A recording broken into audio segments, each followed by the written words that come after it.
Welcome to Project Discovery. Today, Project Discovery is in Camden with the ETV Roadshow to experience the history, hospitality, and horses of this great Midlands town, which is the oldest existing inland town in South Carolina.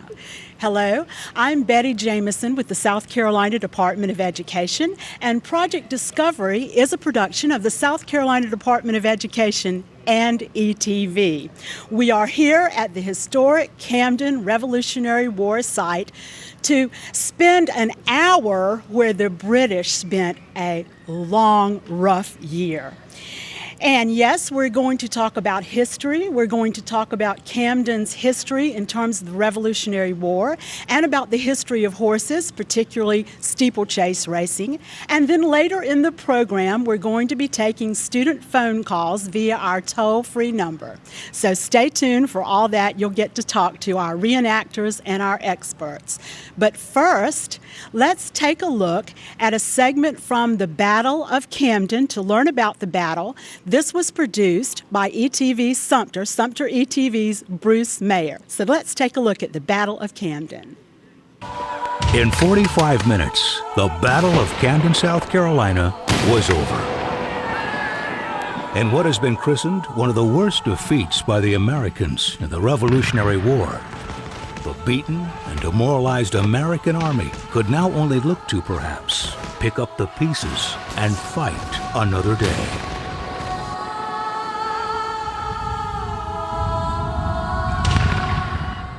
By the middle of May in 1780, the British had overwhelmed the port city of Charleston.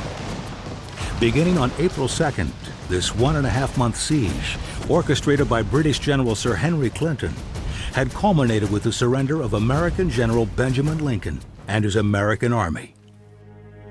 Now, King George III's Royal Army looked hungrily toward the backcountry, and soon they swept in to the small but strategically significant village of Camden, South Carolina. Aware of the British position at Camden, in the waning hours of August 15th, 1780, English-born General Horatio Gates, hailed as the hero of Saratoga, marched his grand American army down from Rugeley's Mill south. His army would take up a better position, closer to the now well-fortified village of Camden, thus allowing him to keep a better eye on British activity there. On June 1st, British General Charles Cornwallis's army, led by Lieutenant Colonel Francis Lord Rawdon, had forcibly claimed the elegant hilltop plantation home of Joseph Kershaw near the southeastern edge of Camden for his headquarters. In a strange twist of fate, on that balmy moonlit August night, Cornwallis and Rawdon proceeded from Kershaw's home in Camden with 2,200 seasoned British veterans at precisely the same moment on the exact same road north towards Rugeley's Mill and General Gates. And the entire American army. Unknown to either commander, they had set out on a collision course with history.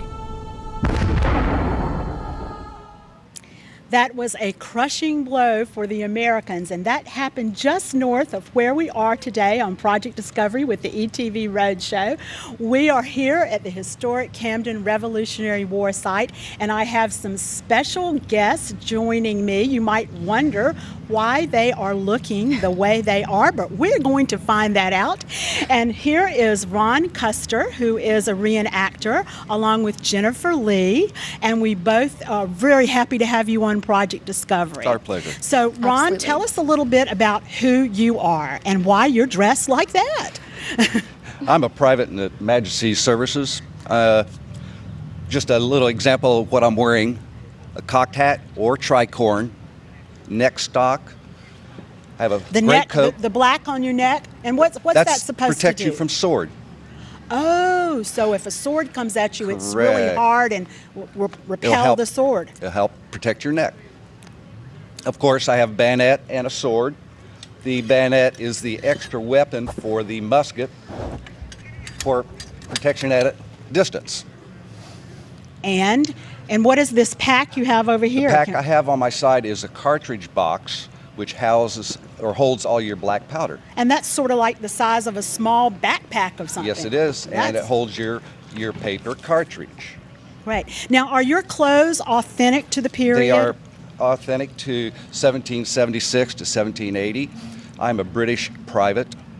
I'm a Royal American. A Royal American is one who was born here in the colonies, who is still faithful to the king.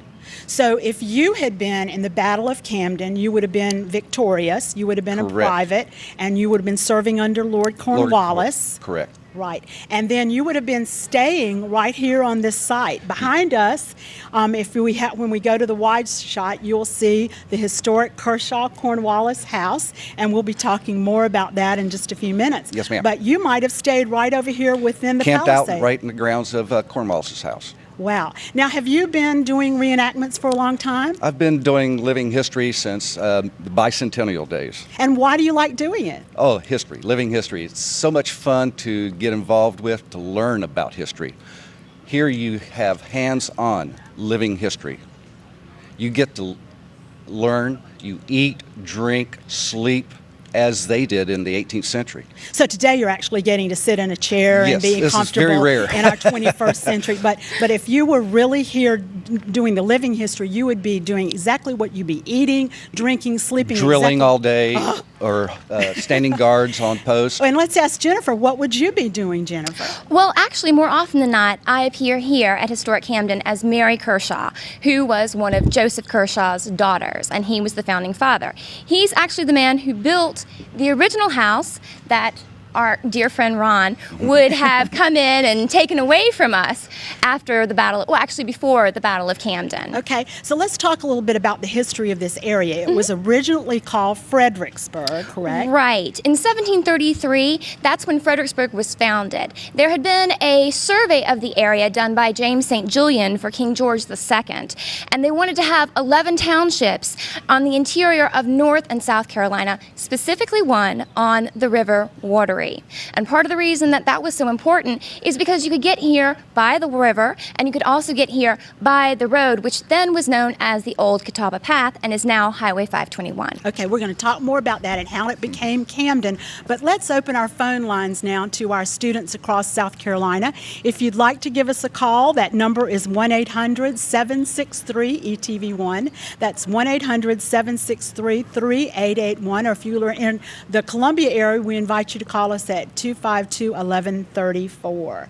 Okay, so it was originally named Fredericksburg, and then when Joseph Kershaw came here as a merchant, correct, from Charleston? Yes. Actually, he came over from Yorkshire, England, and he arrived here in 1758. He basically opened a branch of Ancrum, Lance, and Lucock. They were based in Charleston, and he had a general store, which was over across the street. That's where we believe it to have been when he came.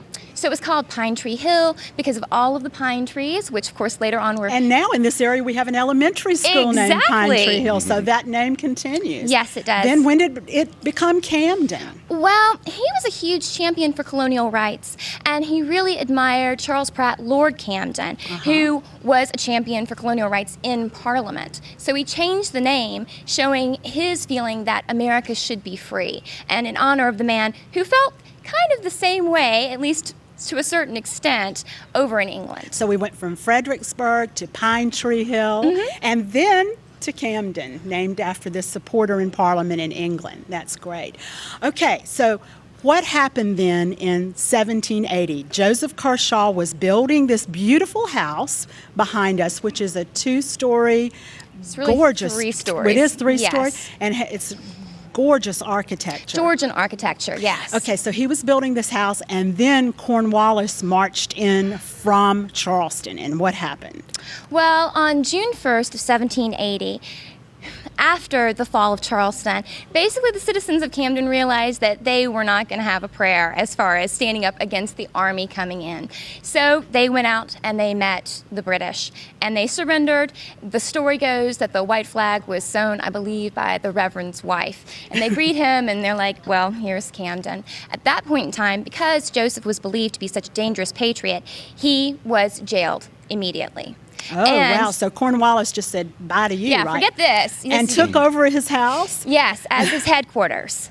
And there were Sarah, his wife, Joseph's wife, and then 5 of their children were still living in the house. And they were basically stuck up in one inside part on the top floor, which we don't believe was finished. He'd started constructing the house in 1777. And we know that when the British came here, even the banister on the stairway wasn't done. But he was a wealthy businessman, so this was quite a house for the area, right? Oh, absolutely, considering this is the back country. But Joseph had indigo wheat and tobacco fields. He had a grist mill. He had brickworks, and of course he still had the general store. So he had done very, very well for himself, and very well for a second son of the English at that point in time. So Cornwallis then took over his house, let the family live in the upstairs. Oh, that was nice. Well, not exactly, but sure. And then he sent Joseph away, correct? He did. He first went to Honduras, and then he was sent to Bermuda along with his brother Eli. And as soon as they arrived at Bermuda, Eli perished. I mean, the trip had just been too much. So he stayed there for several years and actually kept trying to send back supplies to the American patriots because he still believed in the cause and he was still trying to fight in his own way. Both times that happened, the British captured the supplies and he was never fully reimbursed. Okay, we've got a question from one of our students. Zach from Inland is on the phone. Go ahead with your question for Project Discovery. Zach, are you there? Yes. Go ahead with your question. Why did Joseph Kershaw come to South Carolina? Why did he come initially? Well, at this point in time, if you wanted to, they were trying to have people settle the back country of the state. You already had Charleston, which was just doing a wonderful, wonderful job. But to try to get more English citizens to come over, there was a rule that you could be granted land if you came over from the home country. So that's what he did, and he was able to make his way here as a merchant. Great. So when Joseph was ready to come back, now you were here living the whole time. You were camped out. Yes, ma'am. Right around the Palisade. And you were living here when Joseph came back. Was his house still standing? The house was still standing, yes. By that point in time, the family had been sent off first to an outhouse that had been infected with smallpox. And then eventually, Samuel Mathis, who was Sarah's brother, had been allowed to take the family to Joseph's plantation called Burndale. So when they arrived back, the house was still here. Needless to say, it was not exactly in the perfect condition it had been when they left, but it was still here, yes. Okay. We're going to come back in just a few minutes to talk more about the history of this Revolutionary War site, learn more about the houses that are here on the property and what they mean to the area. But first, let's take a look at the history of the Carolina Cup as we look at horses in the area.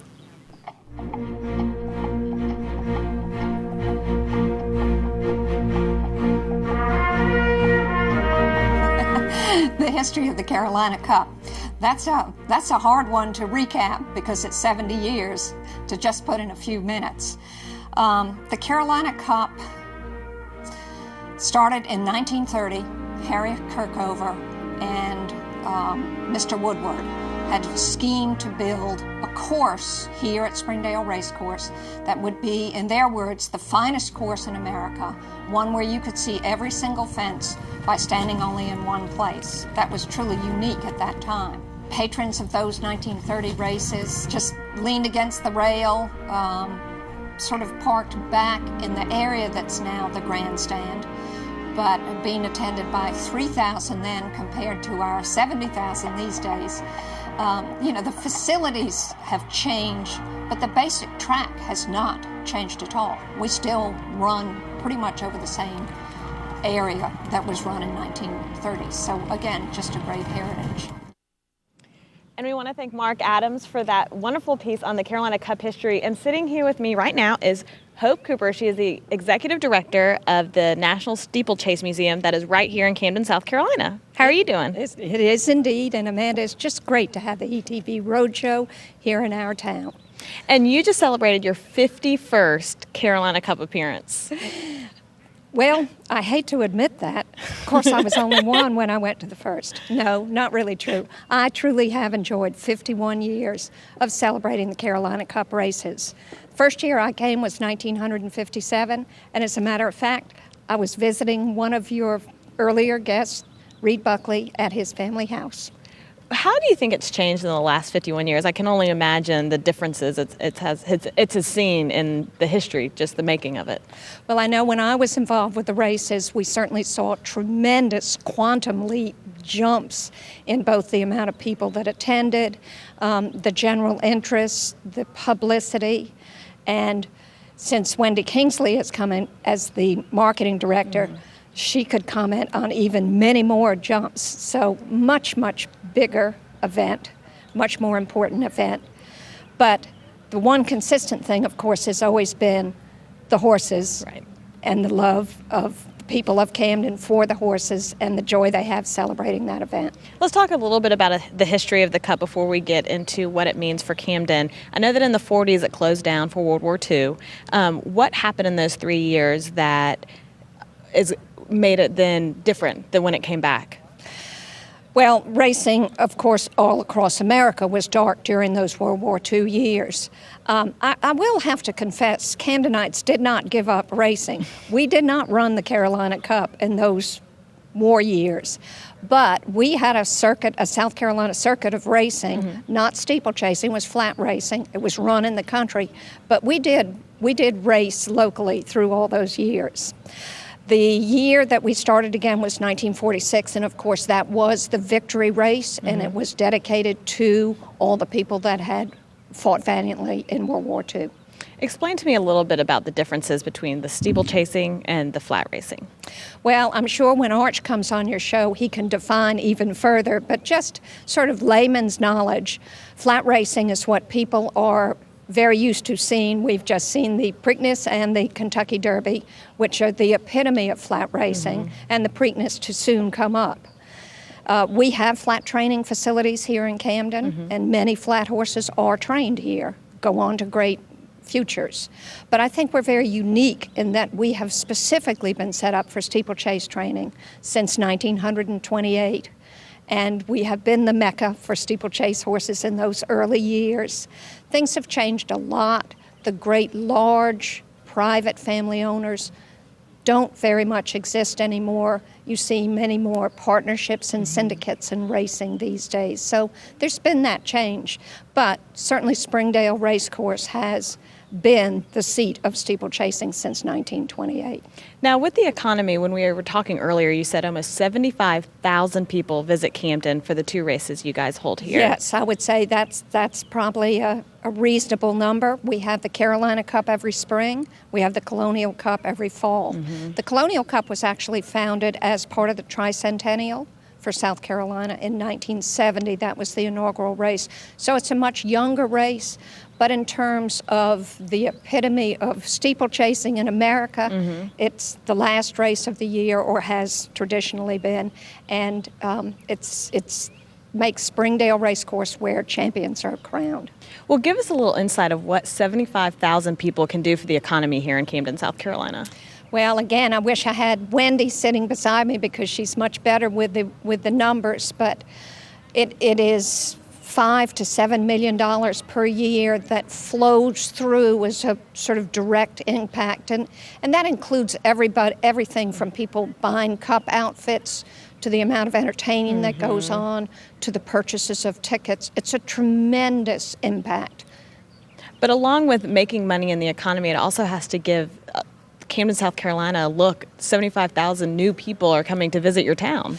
They are, and we put them all in there, in that particular place. We do see a lot of people maybe during the weeks of those races, not 75, because that is a day event, but yes, we grow very much that time of year. Why do you think Camden is a city that is going to be able to draw that many people for races? Why pick Camden, South Carolina? I think it's a tradition. I think we were well established along with some of the other sporting capitals of the South, such as Pinehurst, Aiken, and Southern Pines. Camden established that reputation as the place to be for the sporting life, and that included horse racing, horse showing, polo, and other aspects, hunting, fishing, and it's had that reputation. And the Carolina Cup represents, to younger generations that come along, that were introduced to the race by their parents, it represents the rite of spring. It's the first big festive thing in South Carolina that they have to get out and enjoy in the spring weather. In a few minutes, we're going to take a look at a piece about the museum that you're the executive director for. Tell me a little bit about what viewers can go see when they come and look at the museum. What can they be looking for? The museum is a place where we collect the artifacts and photographs and paintings and histories of the horses and the people that made steeplechasing important. It's an interactive visit. You can come in and, of course, see all of those artifacts. We change exhibits 2 or 3 times a year. We have an equicizer, which is a horse, a wooden horse that people can actually get on, and it simulates the feeling of what it's like to ride a racehorse. And then in addition, we can take visitors out to actually view the whole race course. So it's a very nice visit in the country.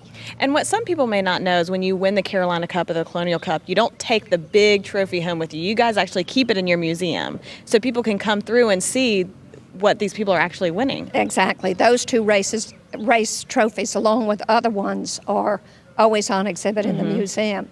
Very early years, they used to let those people, the winners, take those trophies home, but we do not do that any longer. So it's sort of, now that I'm the keeper of the trophies, it's over my dead body, smile for your picture, and it's going back in the bag.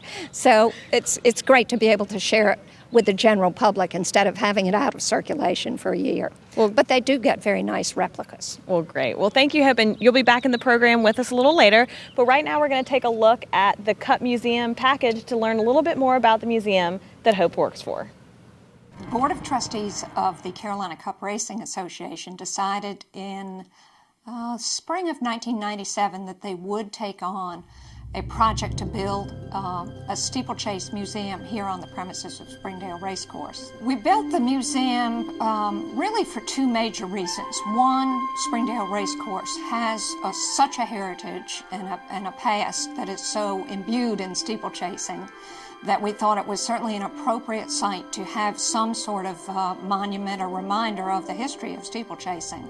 Though there are other equine museums in the United States, none really had focused completely on steeplechasing. So we're the one and only institution in the United States which does only steeplechasing. When a visitor comes to the museum, I think they get a wonderful sense of both the past and the present. We have very interactive exhibits through the museum, a jockey that speaks to you, and a horse that you can ride, not living, breathing, mind you, but the equicizer, who's nicknamed Blinkers. We change all our exhibits twice annually, so there'd be different storylines on our main boards here. So it's, I think, a great escape for a visitor and a wonderful experience. The reason Springdale Racecourse has been preserved and has persevered so well through several wars, come to think of it, is a passion for horses and the people that had that passion. If it wasn't for those people like Kirkover and Woodward who built our course, and subsequently Marion DuPont Scott, who single-handedly kept Springdale Racecourse and the training center, the Camden Training Center, which was adjacent to us, alive for many, many years, we are assured that Springdale Racecourse will stay a training course forever for equestrian purposes, because upon her death, Mrs. Scott gave Springdale Racecourse to the state of South Carolina with an endowment to assist with its upkeep and a provision that be saved forever for equestrian purposes. Because of the success of both the races, we're certainly able to manage with our own funds to do all the upkeep of the course and take any residual monies from the races each year to donate to the Kershaw County Medical Center. So it certainly, it has a rich tradition and it represents a sport with a heart. Camden certainly has a rich tradition in horse racing, in steeplechase racing, and a rich tradition in history. And we are here again at the historic Camden Revolutionary War site. Behind us, you see the beautiful Kershaw Cornwallis House, and we've been talking a little bit with Jennifer Lee and with Ron Custer, our reenactors, about the battle and the history. And where we left off was that Kershaw had been able to return right from Bermuda because we had the Battle of Camden, and that was in August 16th of 1780, and then the British, you were encamped here, Ron, yes, ma'am, until April, because in April we had Hobkirk's Hill, April that battle. 25th. And you were victorious, Ron. The British were victorious at both battles, but you suffered such losses at the Battle of Hobkirk's Hill that you had to leave, or you left and went back to Charleston, right? Yes, ma'am. So then Joseph Kershaw was able to take back over his house. Let's take a look at the house and talk a little bit more about it. I don't know if we've said, but it is restored. This is not the original house, right? But it is on the original site. And how do we know that this was the site? Well, we had archaeological expeditions, and what we saw there is we were able to find the original foundations, and then we were able to go based on visual evidence. Both there's a painting. Actually, I believe there are two paintings. And okay, we're out seeing the beautiful outside, looking across behind us now. And you'll notice the symmetrical architecture, which is indicative of the Georgian style. We were able to find. Oh, that's the interior. That's the living room, and you will see the portrait of Andy Jackson there above the mantelpiece. One of the earliest known portraits, actually, of our 7th president. And so this has been restored to the best of our ability based on what we can find with things that were typical of the time, things that we know Joseph went and looked at. This is the dining room. And I believe in a bit we're also going to be seeing the Craven House, which we believe to have been the home of his accountant. And because of architectural evidence there, we were able to restore, or I should say, construct the interior of parts of this house. There's some lovely blue willow china there in the dining room. And you'll notice the paint colors are actually authentic. That is what would have been very, very popular for Joseph's time. It's very vibrant. I was surprised at that. Well, the darker the paint, the more it costs. And so if you could afford it, then you would paint your walls as darkly as possible to show off to your public, whenever they visited, how much money you had. There's the Carolina toile wallpaper there. This is the hallway with that lovely staircase that did not have a banister when the British came in. This is the bedroom, which is Prussian blue. You'll see over there on the left the Boykin bed, and here is the Pineapple 4-poster, which we believe to have actually been in the White House at one point in time. Wow. It belonged to Angelica Singleton of Sumter, which is where I believe y'all were yesterday. What are we seeing on the outside here? This is outside of the window, and this is a reconstruction of the palisade wall that was erected when the British came here in 1780. They made it Fort Camden, and so that was part of their protection. And it is built, I should say, on the original post halls. This is the garden. You'll notice again the symmetrical design of it. It's exactly the way that they liked it at this point in time. And the gazebo, and then we have plants that are of the period there. This is the little sort of cute crosshatched fence that we have around the foundations of what was the kitchen. Oh. Because if you could afford it, you would have your kitchen outside of your house, so that if it caught on fire, then hopefully you could save the main structure. That's a good idea. Again, Indeed. We invite you to call Project Discovery. If you have a question for our reenactors, give us a call at 1-800-763-ETV1. That's 763-3881. Or in Columbia area, call us at 252-1134. Okay, now we have some other houses on the property, but at the time when Joseph Kershaw lived here, they weren't here, but they've been brought in as a living history type museum. You want to tell us a little bit about those? I think the first one we have to show is the Bradley House, actually. The Bradley House is one of our log cabin structures, and it was brought here from basically out in the county areas. It's more of a country home. And A lot of these have been moved on the outside of the palisade wall, Right. which you can see here, so as to preserve the archaeological integrity of the land on the inside, which is where most of the buildings were. And the palisade wall, that's what Cornwallis actually built to secure. Yes, so, absolutely. so And you, these are some of our Ron, would, cannons. as a private, Yes, ma'am. would have been living inside of that, Yes, right? ma'am. Okay. What are we seeing here? These are some of the cannon that I believe these are 6-pounders that were left by the British. You'll notice that one has been spiked so that nobody can use it. 2 of these actually have the fleur-de-lis on them, showing that they were once French. And here we have the Drakeford over on the right, and we have the Bradley log cabin over on the left. And they're both around 1800 they were built? right? Yes, they were. And then they were moved here after Historic Camden was started in the 1960s. So what, I know inside them today it's a museum. Oh, the shingles, I think those are so neat. So Aren't they fabulous? they made the wooden shingles and put in every one of those. Can you imagine how painstaking that was? They actually just redid the shingles at the Kershaw House. So even today, it's very time-consuming and, actually an art form. But in really. both of these that used to be dwellings way back in the 1800s, there's history included in the Yes, house. You we can have go in and tour them. exhibits. And then here's another home that This was is the McCaw House. Uh-huh. And then that's the Craven House. House. That was John Craven's home, and we believe he was the accountant for Joseph Kershaw. And therefore, on the interior, you notice the wainscoting down at the bottom, and there's also dental molding up at the top with a little candle wick pattern. And we saw this as being something that he would have originally seen in the first Kershaw House and tried to emulate to the best of his ability in his own home. So this served as a great piece of evidence for us.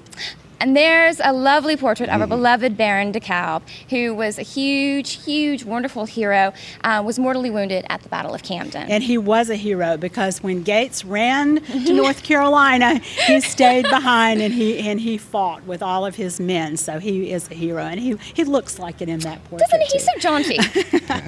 Now, maybe you wouldn't have liked him, Ron, as a No, private not in the British particularly, Army. but, What is great about being here today, too, is to hear about how you all keep that living history alive through the reenactment. So tell us something. I know, Ron, you actually participate in those. Tell us about that.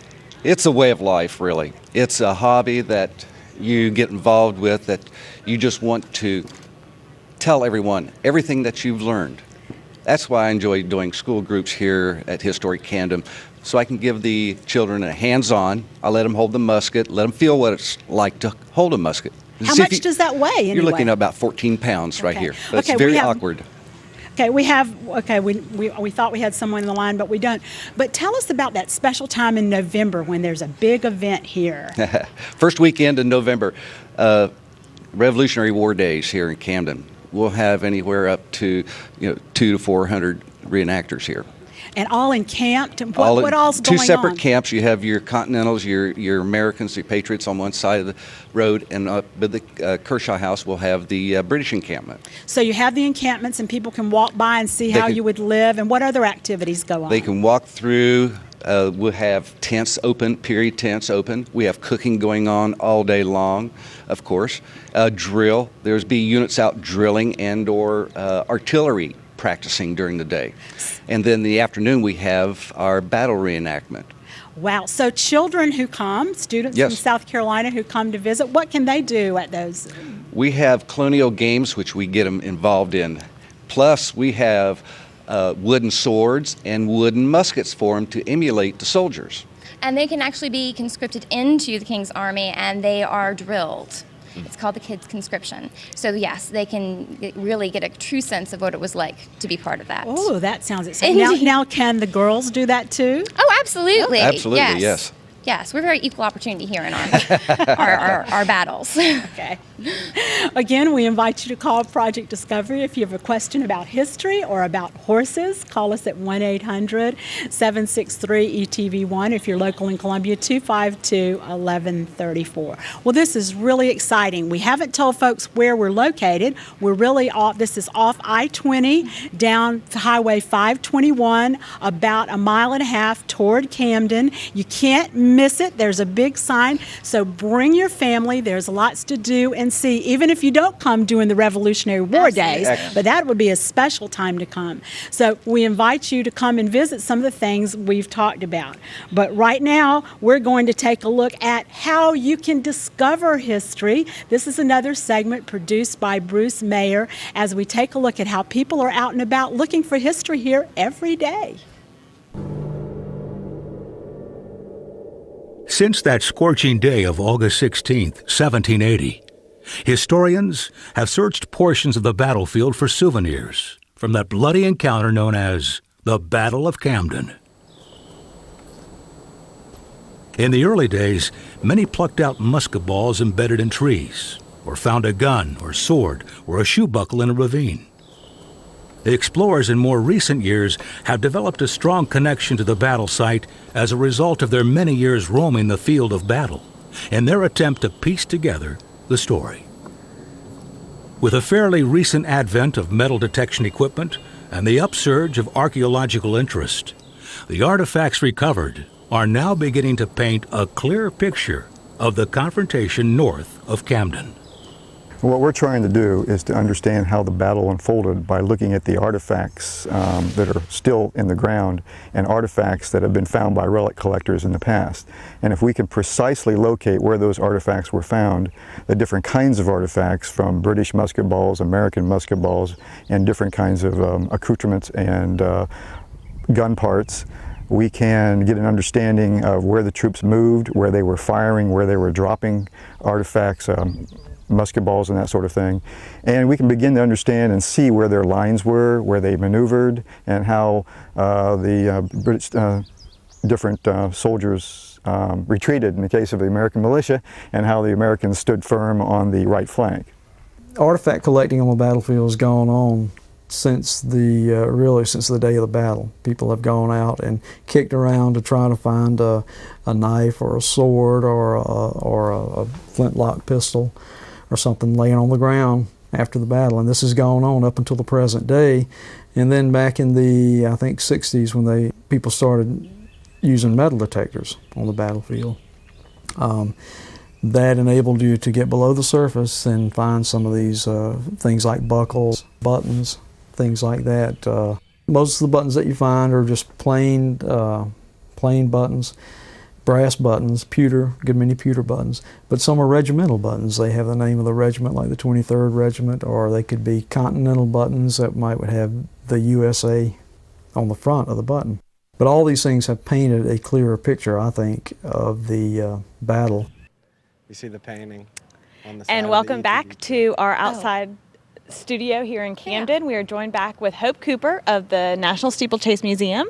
We have now Arch Kingsley, who is a double winner of the Colonial Cup and the Carolina Cup. Correct. And we have Chloe LeBar, who is an apprentice jockey under Arch, actually. Before we get to all of the props here on our table, though, we do have a question from Charlie. Charlie, go ahead with your question. What is the average speed of a racehorse? Arch, you want to take that one? Average speed of a racehorse it's different when you're watching a race like the Kentucky Derby or the Breeders' Cup. The races on TV are shorter, so naturally those horses go faster. Steeplechase races are over 2 miles long with all the jumping involved. It would be about a 30-mile-per-hour speed for a steeplechase horse. For a horse on the flat, they're reaching up to 38, 40 miles an hour. Regardless, it all feels very fast when you're on them. Thank you, Charlie, for your question. And one more thing before we get to this. Chloe, as a young learning rider, 30, 40 miles an hour, is that scary? I like it. You like Good the wind in answer. your hair? That's fun. Good. That's the right answer for a young jockey. That's right. Well, let's go over a little bit what we have here on the table. All right. Arch and I can kind of double team on that. First of all, Arch, we have 2 pieces of safety equipment that are required, and you might like to comment on those. That's a flak jacket, and all jockeys wear those, and it really is only necessary once you're parting company with your horse and the rest of the field is galloping over you. It's meant to protect your ribs and back, and is useful in that way. The helmet, in the same regard, protects your head. Obviously, the bridle is more of my department these days. As a trainer, it's my responsibility to put the bridle on the horse before they go to the paddock, and then you've got a stack of saddles over there, which the one on top would be a racing saddle, a very light racing saddle, and it would be used most likely in hurdle racing by a jockey that had to carry a light weight. Looks like underneath of that you've got a saddle for a very small cowboy. Girl. Cowgirl, even. Cowgirl. A very Arch, you small, have a cowgirl. I have a young cowgirl in the house. Yes, I do. Well, really quick, Hope, you were telling us earlier that with the bridle, there's a story behind it. Yeah, and before I do that, I wanted to just finish up with the end of the saddles there. We stacked them up because earlier we were talking about how much of an economic impact there was. Those saddles represent the racing industry here in Camden. We have a tremendous Western industry here. We have cutting horses, reining horses, all kinds of Western competition. And at the bottom, we have just a regular English saddle, which is my saddle, and that's for fox hunting or could be for showing. And all those industries are represented here. Back to the bridle, it is a kind of special to us because the bit that is on that bridle was worn by Lonesome Glory, the great champion race horse whose statue you see at the Steeplechase Museum, who raced, had a career of, what, Arch? 11 years. And he wore that bit in every race. And the bit is the piece that goes in the horse's mouth. Metal, yeah. Great. Now let's look at these uniforms here. They're all brightly colored. They're beautiful. Is there a meaning to the colors or meaning to the design on them? Well, I'll tell you a little bit about the history, and then Arch can tell you sort of how it changed. In front of the saddles there, we have the traditional silk that is done in satin. And then it goes up today. Now we have what's a state-of-the-art stretchy jersey. Those are both racing colors. Racing colors are based on the fact that they belong to the owners of the horses, not the horses or the jockeys. And those owners register their colors for a lifetime. They get to design them themselves within reason, and they hold them for a lifetime. Want to add anything to that, Arch? The traditional colors, as opposed to the more state-of-the-art stretchy colors here, these are called aero silks, and they're more form-fitting, and the idea is just as the name would suggest, they're more aerodynamic, and when you have a race that might come down to inches, you'll take any advantage you can get. Now, along with the special uniforms, all the horses have special names. One that many people have probably heard by now is Big Brown, who's going up for the Triple Crown. His name is because of UPS. Correct. What are some examples of maybe horses you own that have special names and what those names mean? Well, the names oftentimes are related to the horse's pedigree or their breeding. A lot of times the breeders or the people that buy the horses as young horses will get the horse without a name and try to think up something clever from the sire and from the dam, or the top and bottom side, as we say, and try to come up with maybe a combination of the two parents or some type of innuendo to the horse's back bloodlines. And as you develop a relationship with the horse as a trainer or a jockey, from there stems the meaning to the horse. We have, for example, a horse called Hudson Bay.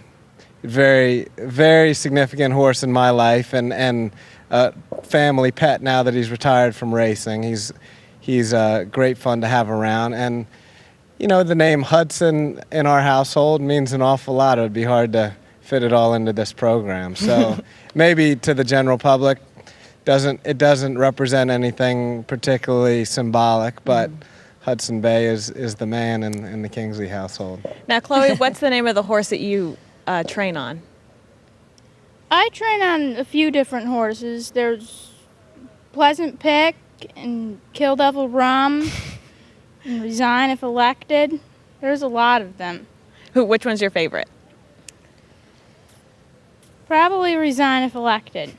Those are some long names. It's a lot harder to say those than Hudson. You must have some barn names. Yeah. Well, for example, Resign If Elected, he's a young horse, and we named him just in the last 6 months. He's by a horse called Cherokee Run, is his sire.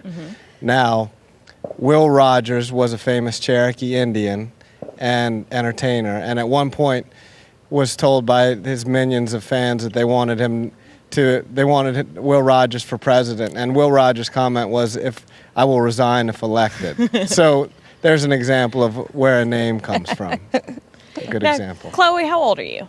16. What got you into training for steeplechase racing? I really wanted to do it for a long time, but my parents wouldn't let me, and they finally decided I could. Now, being so young, how do you fit it all in? I know that you train every day. Yeah. Like when I'm done training in the morning, then I'll usually go and do school for a while, so I do make sure that I get all of that done. And what is a day like in your training? I usually get up about 6 o'clock, go feed the horses on the farm, and then ride 5 horses over at the track, and then 1 or 2 more back at the farm. It's a busy day. Yeah. And you try to do schoolwork in between there, too. Yeah, I do school when I'm done with that. And then sometimes I go back at night and feed, and sometimes I have more school to do. Well, busy days for you, huh? Well, let's take a look now at some jumps that we saw at the Carolina Cup. We have some jumps and some fences. Arch, if you could kind of describe to us what we're seeing here. I think right here we have the brush hurdle. Right, this fence here is unique to Camden, and it is known on the circuit as the Cup fence. Jockeys and horses love this fence. Now we've just jumped to a timber fence here. These fences are all over the circuit, but change a little bit in character from one race meet to another. As you see, they're all made of solid wood, and that requires a little more precision jumping from your horse. Right now we're looking at the national fence. That is your standard American steeplechase hurdle, and the one that travels all over with the racing circuit, which all the hurdle races are run over, a majority of them, all but for the Carolina and Colonial Cup, which are now run over the Cup fences, which we spoke about first. Now, what is that green stuff made of? I know that it's not live plant. Well, on the national fence, you have a foam roll in front of a cage which holds black plastic that are, I would say, each piece of the black plastic is probably a foot long or so, and there are hundreds of them that make up the top of those fences, the black brush part of the fence. The idea is that the horse jumps the green roll and maybe another 3 inches above that, but that they brush through the black plastic and are back on the ground running as quickly as possible. It's not efficient jumping style to jump up and over the brush. You'll end up wasting too much time in the air. The horses that are best at it jump flat and fast through the fences. And Chloe, what's your favorite jump to do? I haven't jumped all that much, but I like going over rolls and the logs and stuff. I haven't gone over any hurdles yet or anything, but I like it. It's fun? Yeah. It's your favorite part of racing? Of racing? Mm-hmm. I really wanted to be a steeplechase jockey. I couldn't be a flat jockey because I'm probably too tall. So I really want to do that. Well, great. Well, let's take a look now at what ETV has done when we've gone to the Cup, the background look and what we've been able to see when we go to the Carolina Cup every year. Television coverage today by ETV Sports is a little bit more complicated than that. Our remote truck is the command center for the broadcast. The director in the control room decides which camera to put on air. There are 5 cameras spread around the track trying to capture every turn and jump. 2 of the cameras are wireless and transmit their signal back to the truck by radio frequencies. The 3 other cameras require about 4,500 feet of camera cable to send their signal back to the truck. The ETV Sports crew working with the race consists of about 25 people. Now with that, there's a lot of equipment that goes into that. We had spoke earlier about how many people show up to these races. Art, you and I were talking about earlier, is that distracting, 60,000 people sitting there watching you? Usually your horses and your jockeys have so much to worry about with the race and everything that's going on that the good ones certainly are able to phase all that out and are oblivious to 60,000 people or 600 people. maybe the din of the crowd you might hear on your way down to the start. But once they drop the flag and that horse is rolling along down to the first fence at 30, 35 miles an hour, there's only one thing you're thinking about, and that's making the course. Well, speaking of winning races, I know that, Chloe, you are wanting to race in the Kershaw next year. I hope so. What do you have to do to get ready for that? You keep training, keep on riding. She's got to hustle a ride for me is what she's got to do. Now, what kind of person does it take to be an apprentice jockey like Chloe? Well, she's exhibited one of the necessary characteristics, and that's eagerness, and she's got willingness and really a love for the sport. You've got to have some natural ability with the horses that are things you can't teach people. Chloe has that too. Takes an element of bravery, of course, but not stupidity, not to be mistaken for recklessness or lack of self-preservation, because that can be a hindrance. And certainly a good work ethic, because it takes a lot of work and a lot of determination to overcome a lot of the obstacles that you're going to encounter in being a jockey. So overall, if I were to put that in a nutshell, I would say athleticism and a real love for the game. And that's Chloe. That's Chloe in a nutshell. Now, Chloe, I know that you started your love for racing not on horses. How did you start your love for racing? Riding goats. Riding goats. Now, how does that work? Well, when we were a lot younger, my sister and I, we had goats, and we would just ride them because we wanted horses really bad. So we would just drag them out to the end of the field and get on them, and they would run back to the barn because they didn't like being out there. It's like having a fake dog when you want your parents to buy your dog. You're going to make a horse out of a goat. Yeah. Is riding a goat any different than riding a horse? Much different. They're much harder to ride. Goats or horses? Goats. Goats. Yeah, that was part of her job interview. When she mentioned that she'd been riding goats, I thought she was well seasoned for anything I was going to throw at her. You have to accept her if she's willing to ride goats, right? Yeah, I thought that was a very good sign. Well, thank you guys so much. We're going to pitch it over back to Betty. Thanks, Amanda. Thanks, Amanda, and thanks to Chloe, to Arch, and to Hope.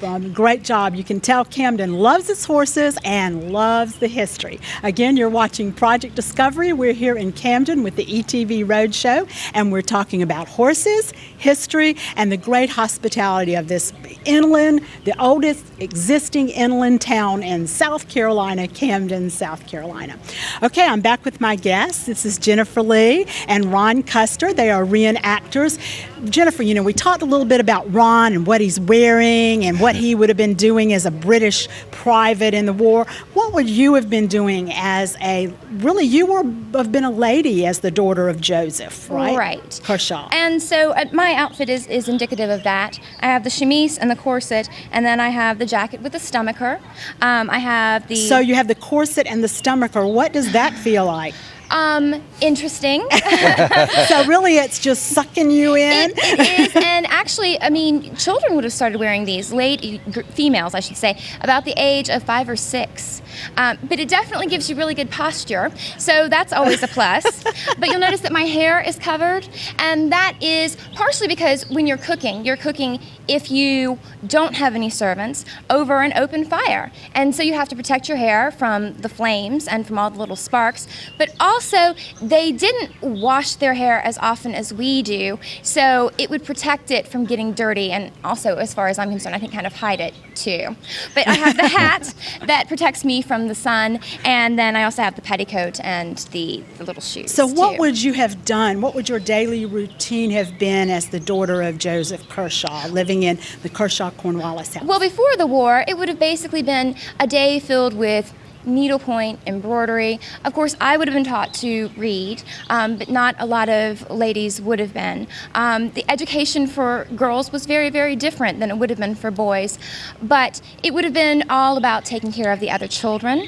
It would have been about helping my mother with just general housekeeping duties, cooking, cleaning, things like that. And now, can we experience some of those cooking things here at the Revolutionary War days, the field days? Oh, definitely. Absolutely. Oh, yes, ma'am. So what else is going on during those days in November, that first weekend in November? Well, we do have a cooking competition where the ladies bring in their finest and they are awarded prizes. And we also have a period fashion show so that you can see the various types of clothing that would have been worn by the various types of people and learn about that. And then there's also just a wide array of meeting and talking to the people. That's really what gives you the sense of the actual living history, I think. Okay, you know, there's a lot to explore here at this 107-acre museum complex. You can really get a view of history, the colonial history, the Revolutionary War history, all that period in Camden, and this wonderful area of Kershaw County that is steeped in the history of this Revolutionary War and colonial period and horses. So we invite you to come visit the historic Camden Revolutionary War site. For all of our guests today, we really appreciate you being here, Amanda too, and thank you, Ron and Jennifer, for being with us on Project Discovery. For the South Carolina Department of Education, I'm Betty Jameson. Thanks for joining us.